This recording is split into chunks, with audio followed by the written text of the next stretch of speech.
I think that just as we're living in a nuclear age, we have grown so tremendously in scientific knowledge. It doesn't seem too much to say that men can begin to awaken to the fact that they haven't grown enough spiritually and haven't recognized their spiritual capacities.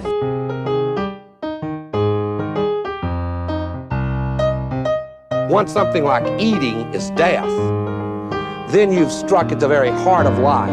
The enemy of the older radical theories may have been the ruling class, but today the stakes of whether we will reform ourselves into a new kind of human being, a new kind of society, whether we will find selves worth being, the stakes of it are simply life itself. Political Philosophy is a Maurin Academy podcast, and you can learn more about the Maurin Academy in the links below. We have a Patreon, and if you want to just slowly kind of educate yourself more about issues related to politics, economics, religion, and environment, we are at the intersection of all of that.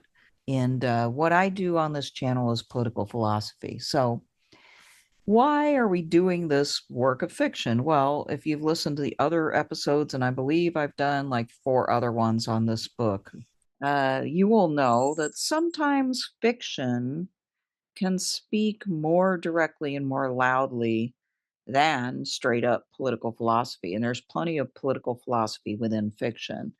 And this book by Kosinski, Being There, is definitely a case of that. This is a book that just really impacted me with its depiction of American democracy or liberal democracy. Somebody said in the comments a while back, this isn't a democracy. Well, of course it's not. It's actually a Republican form of government. But, you know, we speak of it in terms of democracy because there's supposed to be a certain public element to the decisions about who gets elected, who is leading us in the United States, and so on and so forth. So, yeah, and then further, you know, democracy has been eroded. I know that. I've been listening to the channel a while. You know that too. But this actually gives us some insights into the weaknesses of the democratic elements because we have to know that we have to know why they don't work so well. It calls into question whether they can work, especially in the age of image, in the digital age now. But even back then in the 70s when this was written, the TV era, uh, that's a moment where you know, visual image became extremely important. The gist of this story boils down to a man who's been sequestered his whole life in somebody's mansion because he was the illegitimate child of somebody, and he is very simple. He's mentally challenged. He has been sheltered this whole time and kept away, so he has no like record, no driver's license, no social security number, nothing, right? And nobody else has ever really seen this man. Then one day, the person who's been protecting him slash keeping him from the outside world dies. So he's venturing out. He gets into an accident, but the people who hit him happen to be one of the most wealthiest and influential families in the United States. And you'll have to listen to the previous episodes to get more detail. But at the end of the book, this man, who is both simple-minded as well as, you know, extremely handsome, it turns out, although he doesn't know that, and is seemingly well connected because he's now living in the house of one of America's most powerful families. He's been taken super seriously. And, you know, he's made some statements in public about the economy seemingly, but he doesn't know what he's talking about, except for he's talking about a garden. Everybody has taken that metaphorically, and they've taken him seriously because he is associated with Benjamin Rand and his wife E, who are they're like a part of America's financial elite. And so now, um, he's rocketed, to the stratosphere of American visual influence. Everybody knows who he is. Everybody, regardless of whether they're watching the news or the late night talk show hosts or just reading some random magazine, he's so handsome. Everybody who's associated with him seems to like him, so he's clearly important. And and so the last couple of chapters are, continue this comedic situation. There's not much more about his relationship with EE, but I just want to remind people that of the running joke throughout this the latter half of the book. I want I like to watch, right? Is and the reason why Chance says that is because all he's ever done other than gardening is watching TV. That's also why he has no accent, because he has like the quintessential American accent, which is the neutral sort of white accent of American television, right? And and he's also listened to a lot of people from all over the place, and he sort of absorbed all of these accents. And so his quote accent is completely unrecognizable. But he's extremely freaking photogenic. It's clear. And so the newspapers, the radio, the TV shows, everybody, the magazines, the cream of the crop around the world are now picking up on Chauncey Gardiner. They all want interviews with him. They want to feature him on the cover of their magazines. There's even an offer for the exclusive rights to the video of one of his speeches that he made, basically a statement that he made on a television network, which that doesn't make sense, but it is in the book, right? The network, whoever ran it would already have the rights. But anyway, you get the point of the author Kosinski. If Chance was a different type of person, he could totally capitalize on this. His private secretary, who's been hired by the Rands to help him, comes to him and says, all these people want your interview, want your likeness, want your, there's offers for your, you're going to get residuals off of this thing. And he just continues to state, I don't watch television. I don't read newspapers. I don't want to talk to them. I don't want to see them. Now, the reason why is because he has no clue what to do with any of that. He really doesn't read newspapers or do any of that. But the secretary and everybody else take that as like the height of power and importance. He's so freaking important that he doesn't even need to concern himself with that. He's so incredibly wealthy that he doesn't need residuals. Okay. And so she just says, yes, sir, absolutely, But then like the scene shifts briefly to the Soviets. The Soviets were still a thing when this was written. Kosinski came from Poland, which was at that point still under Soviet control.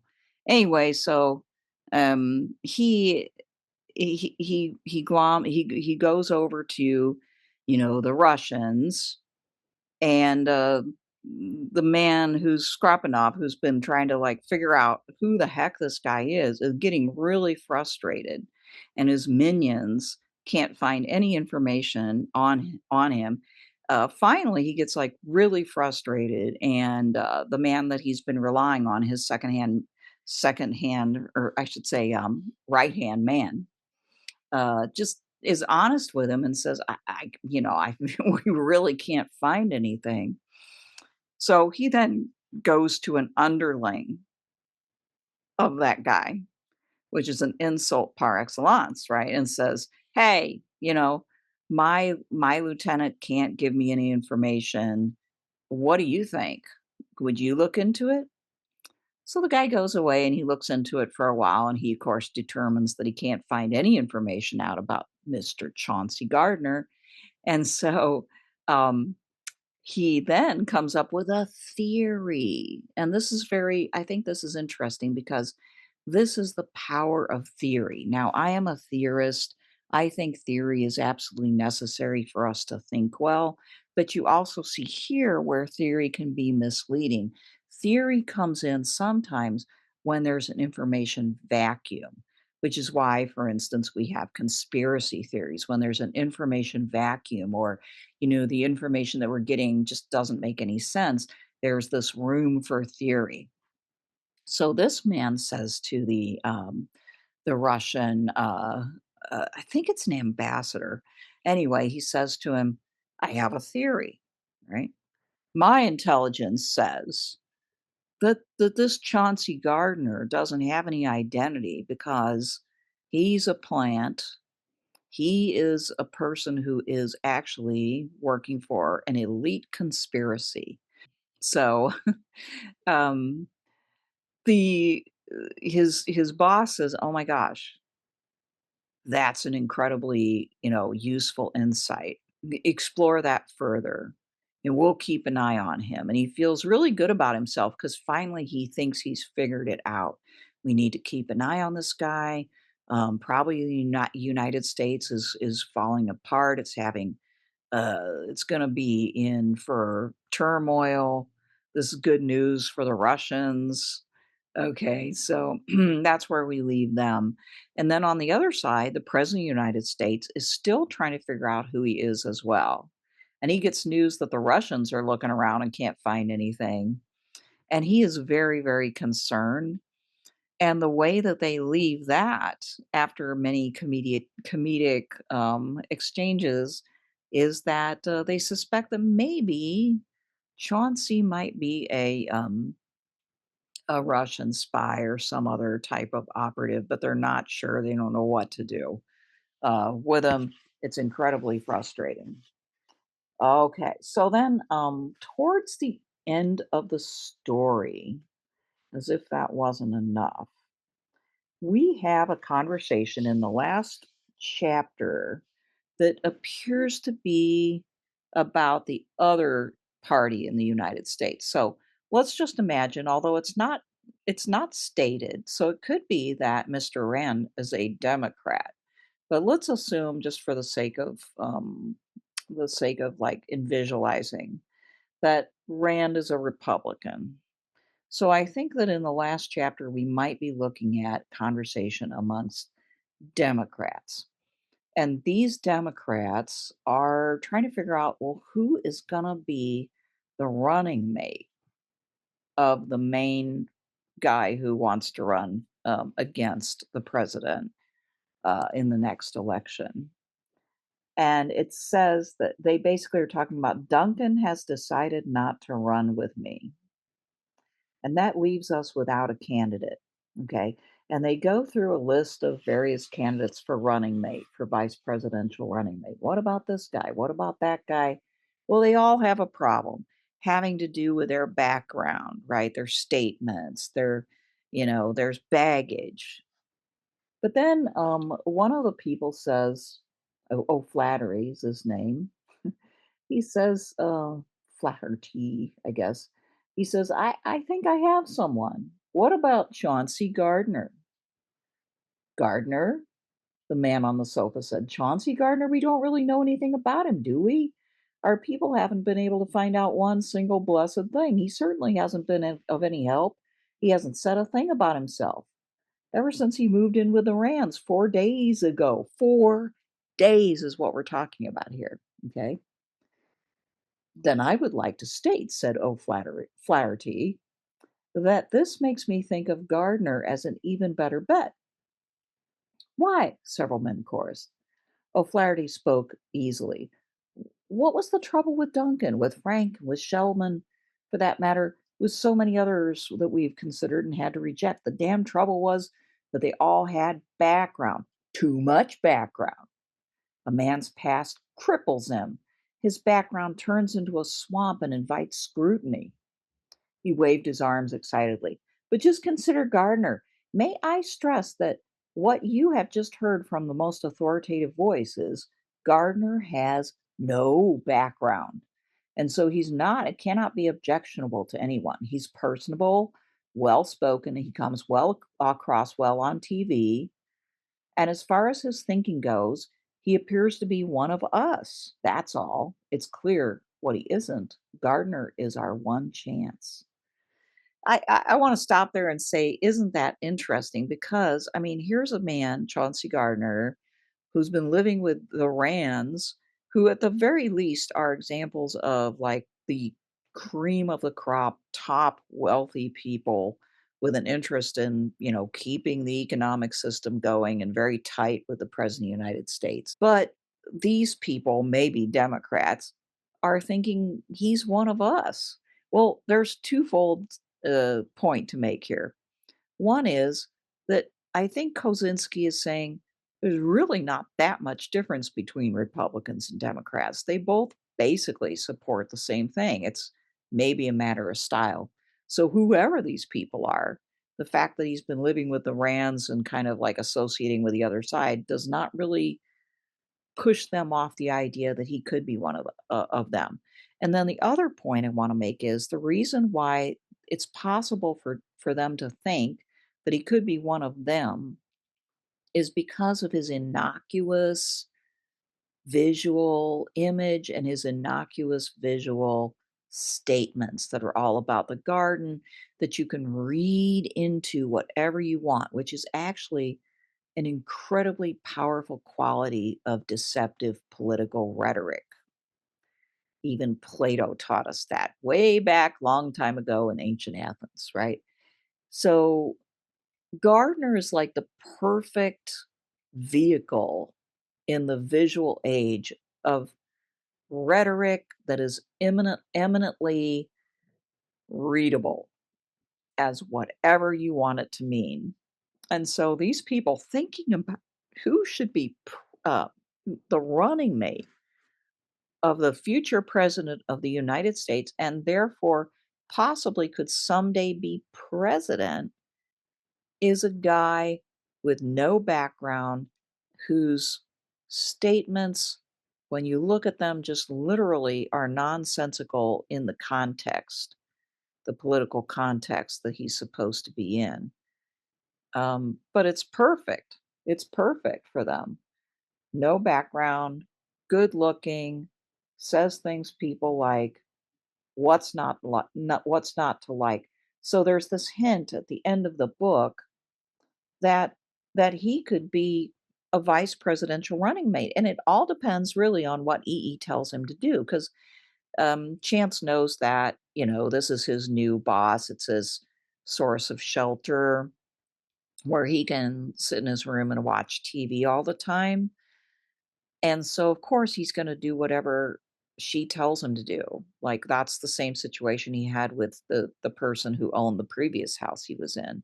So if she tells him he should go meet with these people or he should say yes to the offer for being a running mate, then that's exactly what he'll do. So it's imaginable at the end of this book that Gardner could be a vice presidential candidate and then maybe even the president of the United States, and that EE could be his wife by his side, telling him more or less how to, what he should do and who he should listen to.